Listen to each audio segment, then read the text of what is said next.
হাফেজ কারি মোহাম্মদুল্লাহ। أعوذ بالله من الشيطان الرجيم.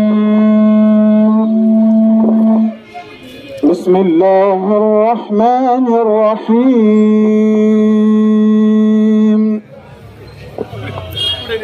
أرأيت الذي يكذب بالدين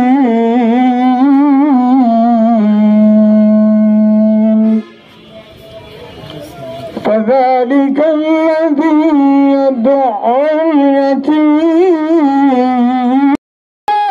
প্রত্যেকটি জেলার তাওহীদি জনতা মুসলমান আজকে মাঠে নেমে এসেছে।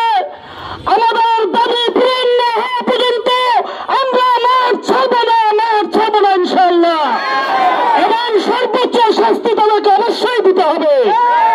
এ পর্যায়ে বক্তব্য নিয়ে আসছেন মাওলানা ইয়াকুব সাহেব, যুব নানা কল্যাণ পরিষদের সহ সেক্রেটারি। আসসালামু আলাইকুম ওয়া রাহমাতুল্লাহি ওয়া বারাকাতুহু। নাহমাদুহু ওয়া নুসাল্লি আলা রাসূলিহিল কারীম, আম্মা বা'দ। আমরা সকলে অবগত আছি, রঙ্গিত ময়দানে তাহাজ্জুদরত এবং জিকির আজকাররত মুসল্লিদের উপরে নৃশংসভাবে হামলা চালিয়েছে, হত্যাকাণ্ড ঘটিয়েছে। আমরা এই বিষয়টাকে এত সহজভাবে নিতে পারি না। আজকে বিশ্বের নানা প্রান্তে আমরা দেখতেছি সকল ইসলামী শক্তিগুলো ঐক্যবদ্ধভাবে তারা ইসলামী খেলাফত কায়েমের প্রয়াস চালাইতেছে।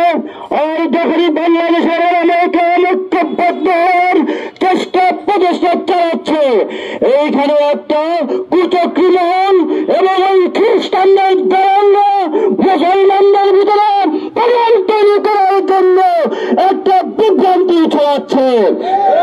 তাই ফলপ্রসূ আজকে মুসলমানদেরকে হত্যা করা হয়েছে, এই সত্য তদন্তের মাধ্যমে বিচার করতে হবে।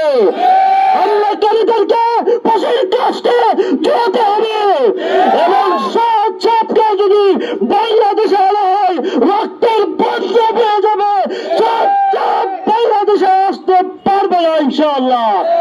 এবং সাধারণ সাথীদেরকে বলতেছি, আপনারা ভর্তি হয়ে যান, সোজা হয়ে যান। বাংলার মুসলমান মুহুরি নিয়ে আপনাদের শায়েস্তা করবে। আপনারা তওবা করুন, আপনারা নেতৃত্বে তাবলীগের সাথে সমর্পণ করুন।